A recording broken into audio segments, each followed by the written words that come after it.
So that WhatsApp video is working. It's uploading to my blog. I don't want to test it again. I mean, I tried about half an hour ago to do a video of the steps to the bus stop, and it failed to upload. I've been having some issues with the WhatsApp video. I try to send it between my different phone numbers and then upload it to my blog. You know, that way I don't have to bother people with my WhatsApp videos until, you know, my blog post is complete. And at the end of the day, send out a link. Or if somebody wants to follow it, like that guy Ben Brackman over at the cookie shop, he says he's following me, he just needs the basic URL, and then he can log into it. But you know, I'm trying to drive viewership. Although, quite frankly, I don't know what for. I guess in the odd hopes that one day I actually get corporate sponsorship, and then like I have followers to be interested.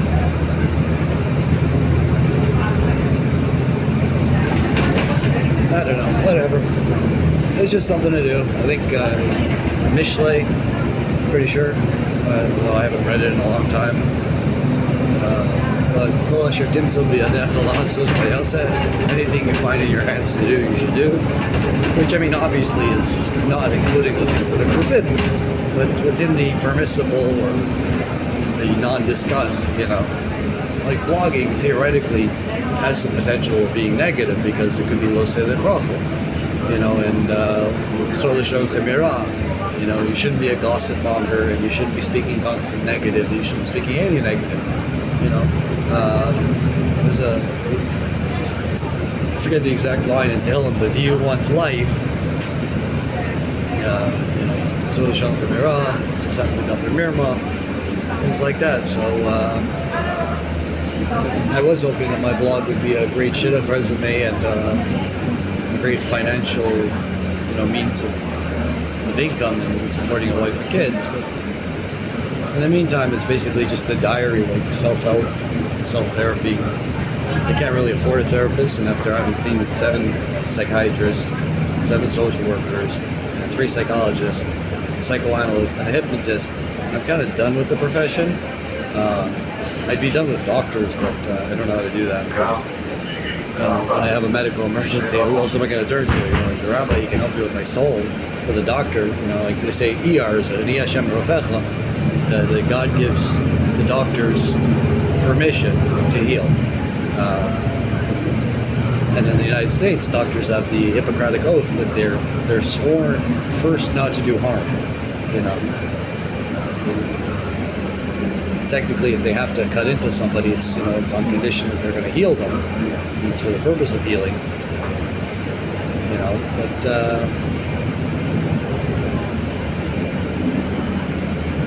maybe because I'm stupid and I ignore the warnings in cigarettes. Or maybe because there's so many rabbis out there, religious-looking people, and regular-looking people who smoke, and there seems to be so few who seem to have medical issues with the actual smoking. Like, how often do you actually encounter somebody who's got one of these voice boxes on their throat, or who's got an inhaler, you know, like, not an inhaler, an oxygen tank and tubes? It just seems so rare, and yet the warnings are so frequent. It's like,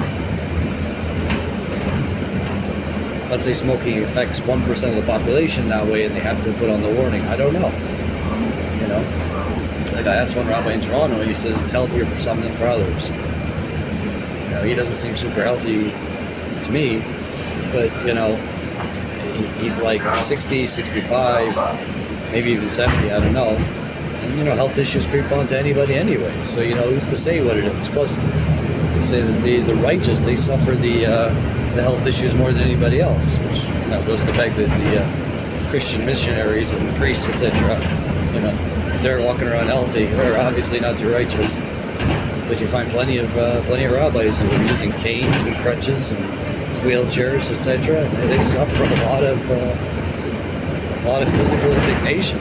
You know, it makes me wonder. You know, am I righteous? Is that why I'm having some sort of health issues, or is it just natural? It's not like God causes health issues. They say, you know, that God gives issues to people so He'll get them to pray. I'm not going to do more than chakras or a little bit of Tehillim these days. You know, I was tempted today to read the whole book of Tehillim, but then I was like, I just don't have the strength anymore, you know? I felt some meaning in the tale of my red aftershock for the hotel, but more it was fear. I was surrounded by like hundreds, if not thousands, of Israelis celebrating Yom Yerushalayim, and it's like they're celebrating, and I just don't know how to celebrate. You know, even if I had a wedding, my own wedding to go to today, I don't know if I could celebrate. To me, these are serious things. Life is a serious thing. Maybe I'm always looking at the negative. I don't know. And in Chabad, you know, they say that the woman comes from the aspect of gevura, of severity, of din. I mean, I did hear a lot of lectures growing up. I don't know about a lot, but some. That today our generation, that almost all the souls are female souls. So maybe my soul is coming from that aspect. There's very few souls that are actually coming from Chesed. You know, like that girl I met at the Ammunition Hill, and you know, carrying on the conversation till her house. Her soul seemed to be coming from Chesed, but I don't know. You could speak to an astrologist or, you know, a palm reader, and she might say it has something to do with her astrological signs. You know, I'm a Sagittarius. I don't know. It could also be due to my age and my experiences. I have no idea. I'm not an expert in these things. All I know is what I'm experiencing and what I'm feeling, and can I manage with the tools that I have. And I think I might have actually missed my stop. I'm going to end this video now and take a look back at Move It, because I might have to switch buses and go back. I really don't know.